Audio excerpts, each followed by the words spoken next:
Hi, it's Laura at Hyperstamper, and this is my last journal for 2023, and I'm very excited to show you all this one before I put it on Etsy, hyperstamper.etsy.com, and this one is from the 1890s. This book that I'm using has a lovely spine with the original gold on it. A little bit of staining at the back, but I love that because it shows that it was worn and used and loved. And it's called Line Upon Line in this beautiful gold title and really, really cool font. And I thought that was perfect for a journal because we write line upon line. It's got this beautiful ribbon image down here, and then it's got this lovely little image of a boy in sort of a Viking boat, almost a little Cupid. And then we've got the berries here and this beautiful little boy and girl reading a book on his lap. And I think it's just precious all the way around. So let's see the inside. I've kept the original pages. They were a little brittle, so I had to do a little repair work to get them back into the book. And there we go there. And everything in here is, of course, authentic, vintage and antique ephemera, just dozens and dozens and dozens of different types. And just a few tea-dyed pages thrown in there for extra space. 1950s receipt, vintage sewing pattern. This is from a 1930s Fables and Fairy Tales book here for children. This is a turn of the century piano player roll paper.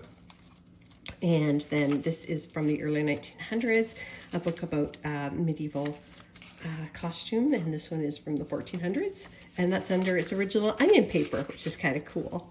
We just made this little journaling tag that came out of a public library book, little interior book spine here, and so 1950s magazine. And this is a vintage playing card from the 70s, and that is the Joker. I think that's really, really fun. I love it.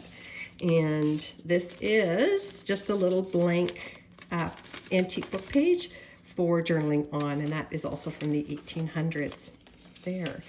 So pretty cool, eh? This is just a really cool University of Knowledge from 1937 page with some really cool interior church images. Another 1950s receipt there. This is from the early 1900s, this book page. And this is cool. It's just a ledger page, it's blank. And what's cool about it is I don't know if the camera will pick up the watermark. Will it? I don't think so. There's a really cool watermark. It's almost like invisible ink, and it says Silverton paper. So when you get it, look in the light at it. It's very cool. Let's keep going here. I apologize for my voice. I have a bit of a cold. Children's book page here from the 50s, and then here's another of the front pages of the book, line upon line, and that would be, I'm going to guess, maybe Adam and Eve with the angel. I'm not sure. There was no little blurb underneath the photo. Little secret journaling spot here, and another one over here. And I pulled this one out of my book from 1937, Mother and Dad as Deseronto, August 37. Antique music sheets. And this is a really cool public geography book page. Look at that. The Northern and Southern Hemispheres. I love it. And that is from the 30s as well. 1950s postage stamp collector's page. There's a little stamp on there on its little hinge. And then, oops, there we go. Another one of those children's book pages. And I just made this pocket here out of a vintage doily and took this great 1950s women's magazines. Look at the camera in her hand. Isn't that fantastic? And put an antique piece of paper on the back for journaling it. And that is the end page of that. I like it a lot. A little hand stamping there, fleur de lis.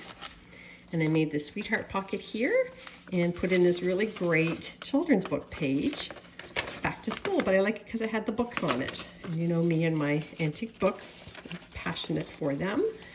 So, let me just throw that there for now. And then another wonderful little children's book page here from the 1920s with an antique paper on the back for extra support in journaling. This I pulled out of a recipe book. Somebody who took more recipes and put them inside the book, so you can journal on there, and you've still got the little. Actually, this is on it's housekeeping tips. So dear Heloise, and she would tell you how to get stains out and all kinds of wonderful housekeeping tips. This is a beautiful postcard from Stanley Park in Vancouver, early 1900s, very colorful. and just some pressed hydrangea leaves here, or petals, sorry. A little belly band there. And this is from a children's book, a little cardinal, my favorite bird in the whole wide world. And this is just a wonderful 1920s antique songbook page. And I put an antique paper on the back of that as well. For journaling, a vintage recipe book, and that's the killdeer there, and that is the black-crowned night heron. That's from a vintage bird book. That's another vintage recipe there for chocolate chip cookies, King and the Lion and the Jackals book page here. And this is another of these wonderful children's book pages. Look at the colors in there. Little squirrel. This chapter was on food habits, and there's a little breakfast time story. I made this little booklet out of a watercolor, vintage watercolor book. And then I filled it with little antique papers for journaling in as well. Made the pocket out of crochet bit of lace. And this is a 1952 ledger page from the Beacon Lodge on the different committees and the attendance. Another wonderful children's book page on farms. And look at this fun craft page that I found in a 1940s magazine. And you can make these out of metallic butterflies. Isn't that neat? I love it. And then I did a little vintage glassine stamp collector's envelope here. And I filled it with some vintage stamps.